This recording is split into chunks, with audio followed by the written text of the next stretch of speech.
Hey you guys, also Sean here, and I'm here to a cartoon Raz B. Raz B from B2K. Everybody remember Raz B? Shut up. Hurt myself.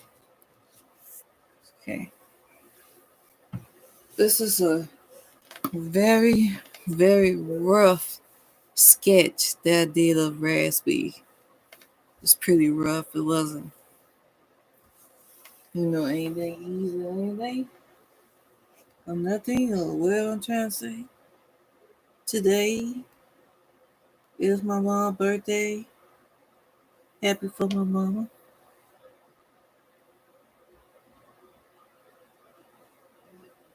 She's still here.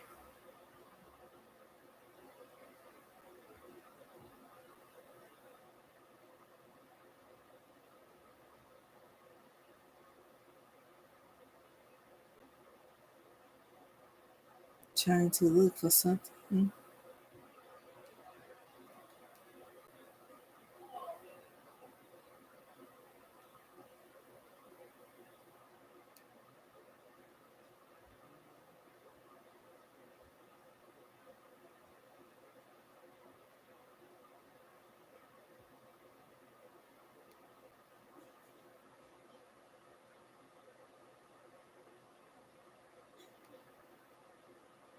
I found it. Quieted down and presently came back to them.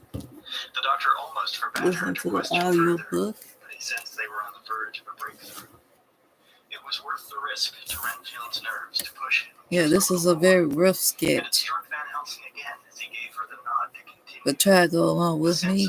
My Tourette's is pretty bad today. When I say it's bad, it's pretty doggone bad today. I ain't gonna lie, it's pretty bad. Army, she queried, coming close. Army of what? He focused on her slowly as he crouched in the doctor's lap. He grinned And my sketch is not in good condition neither. You know, he said coquettishly. They fill up your dreams the way they fill up mine. So I'm pretty roughing it when I say oh, please, I'm roughing it with my sketch. It's rats, he announced. They are white as lambs, and their eyes are full of light. They sweep across the earth. I'm pretty rough with it, so Van Helsing looked from one to the other. Today just ain't my day. But I'm doing it anyway. Because I need to get back on track. Lucy was wide-eyed, but her body seemed limp and impassive as he took her arm and steered her out of the cell. She looked over her shoulder helplessly. Yeah, Raz B. Now they had a good picture of him neither. This is Raz B from B2K. The guard bolted and barred it. Lucy began to weep quietly as they made their way upstairs. And Renfield sat back in his corner, cross-legged and alone. He looked up again at the square and began to recite. He spoke with a strange officiousness, as if he were a town councilor reading a proclamation in the market square. He had not seen a newspaper since they locked him up. He had spoken with no one from the world at large.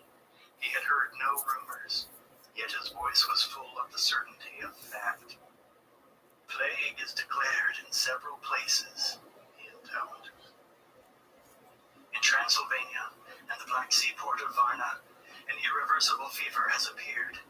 Most of those stricken have been young women. All victims have died with puncture wounds at the neck, the origin of which is still unexplained. Whole stretches of land along the coast have withered into dust. The animals throw fits and twitch in the streets. Silence grows and grows. And in the silence that followed his speech, from out in the hallway, there came a muffled cry. The guard had drawn his sword and thrown himself upon it. Blood seeped out and covered the floor like a blanket. As the silence grew, Renfield came off the bed and crawled, soundlessly, to the door. He crouched to the crack of light at the door sill, put out his tongue in the dust, and waited for the stream to reach him. The room was full of glory. The horse did all the work. As they came down into a wild and stormy region, Jonathan nodded in the saddle. He Yeah. held the reins so loosely that he couldn't get directions. For Dog it. hours at a stretch, he Made me slumped mess up forward on onto his the horse's lips. neck. What you say? He seemed to have the will to go on, even when Jonathan didn't, and so they made their way. Well, I'll tell you. When the lightning dazzled the I air think I and need to struck do it trees over down like again. matchsticks, they sought the shadow of an overhanging rock and waited for the rage to pass. Do I? When they came to a stream, the torrent I have of the to see how landscape I had look at the formed. end. If it The don't horse come went out along right in until the he end, found a then natural bridge I to find cross. another day and another time to Jonathan was too redo it. feverish and weak to say how long they'd I traveled. did not catch that, They'd what left they the were steepest saying crags to behind me. long since, and in the meadows on either side of the muddy road began to appear the trees and grasses of the foothills. But it was not till he came through a narrow pass in the gathering dark and decided to stop for the night that he found himself remembering. So what I'm He gonna came do to the middle of is, the level space, sheltered at last from the driving winds, and saw the remains of a bonfire, many weeks old. I've been here, he thought, as he dismounted. He sat by the bed of ashes, arms around his knees, while the horse trailed off to crop at the meager grass that grew up among the stones. I am going to use He remembered a two group of of people the dancing. He looked about him on the empty ground and saw in his premier mind the color, gypsy treasure. white and He could gold, almost hear and I'm them gonna use the whispering crazy behind him. art He brown. strained his ears to recover the words they spoke so long ago. So let me put in, I'm putting the white first. I'll put the white. Nosferatu. Nosferatu. And I'm putting the white in certain His areas. eyes widened in horror. He looked down at the scar on his thumb. He brought his hand up to his neck where he felt two tiny scabs. He saw the vampire start forward toward him. The night he had slumped against the table, powerless to move. He screamed now as he couldn't then, and the mountains rang around him with the echo. He shuddered at the touch of undead flesh, the heat of the monster's breath against his neck. The whole of the time he was trapped in the castle came back in a flash. The scream went on till he thought the breath would go out of him for good. But at last it was done, and he lay panting in the dirt, his cheek in the muddy ashes. His heart was still again. Okay, so I get that done. Now we like a get the stroke of gold. lightning blazing through his being, The gold he needs to saw be to the end of the sharpened. nightmare. He saw Lucy. Like I said, if it don't come out He whispered, the way as if I'm he'd looking for solved it to the come riddle at out, last. I just have to pick out another day to The do face it. was blazoned on his heart like the portrait on the pendant. The world Every came time they back knock into on my balance door, I again. mess up. For every force of evil, a fire of goodness stood and fought. He knew he would not forget again the anchor of his life. I am Jonathan Harker of Bismarck, he thought to himself, with a wild thrill of pride. The terror of the vampire shriveled and died on the spot like dust among the ashes. He and Lucy together would make the night retreat. He knew he had come to himself again for good. It was dusk on the open sea.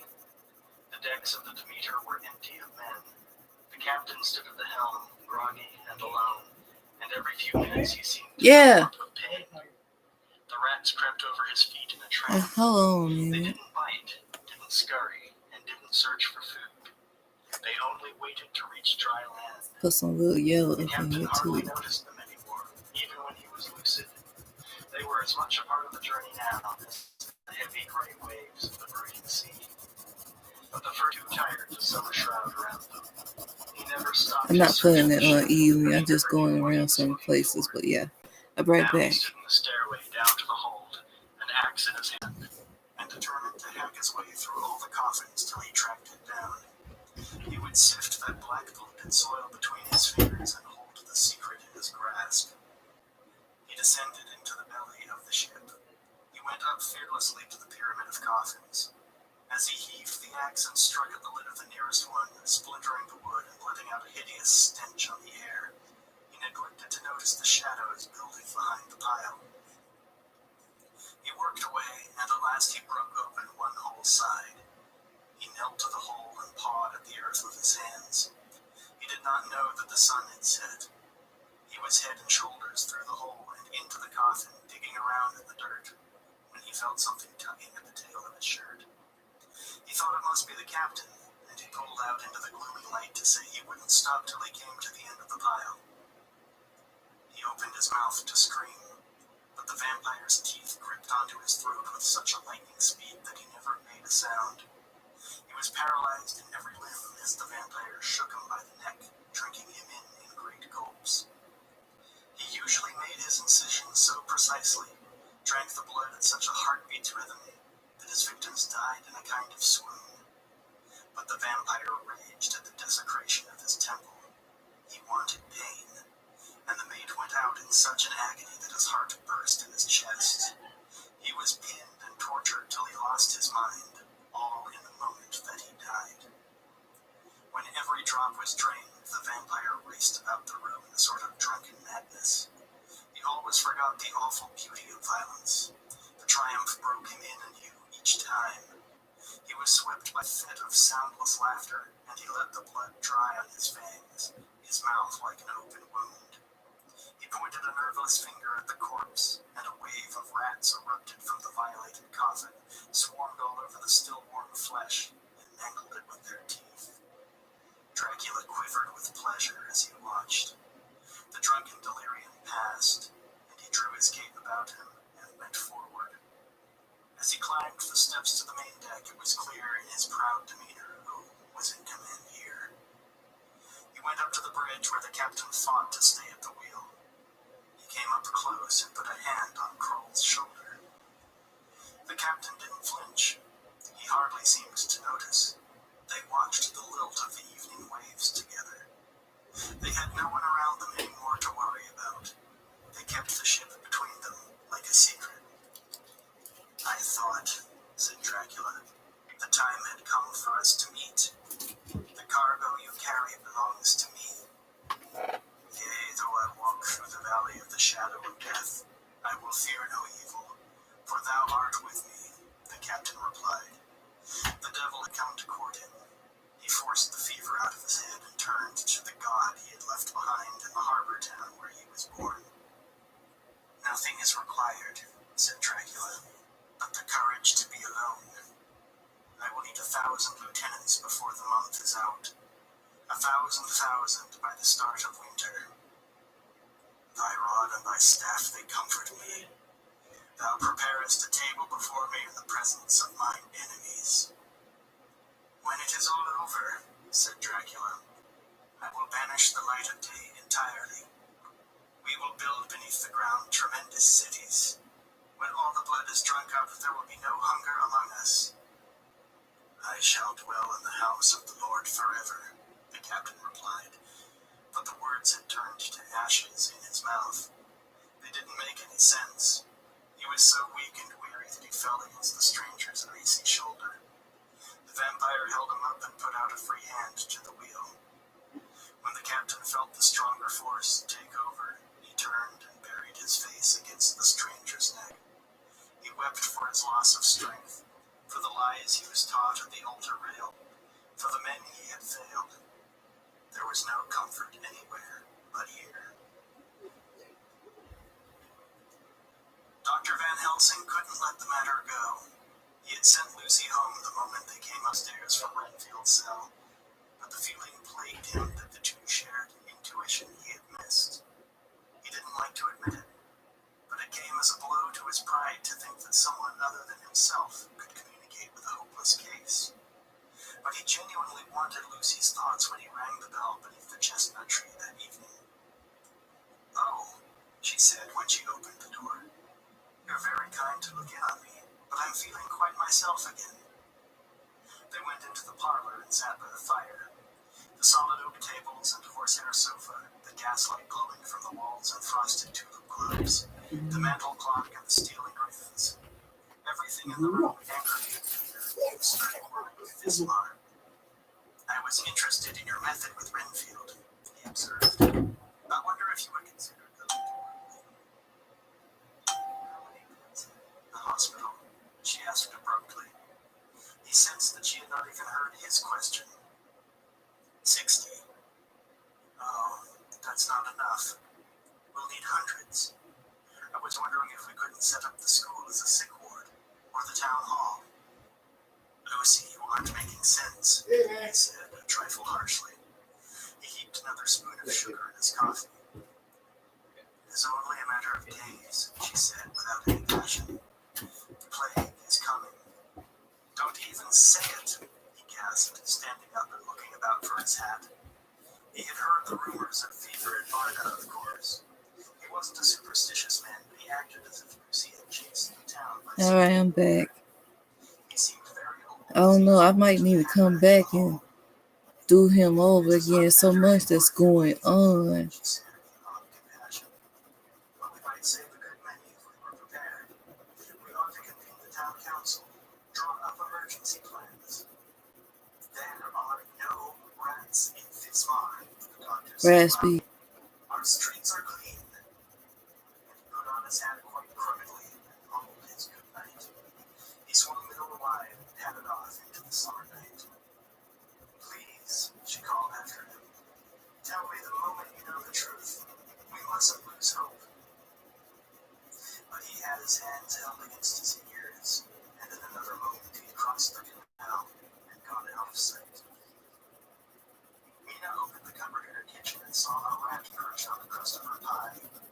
She shut the door hard and bustled across the room to pour Schrader's tea.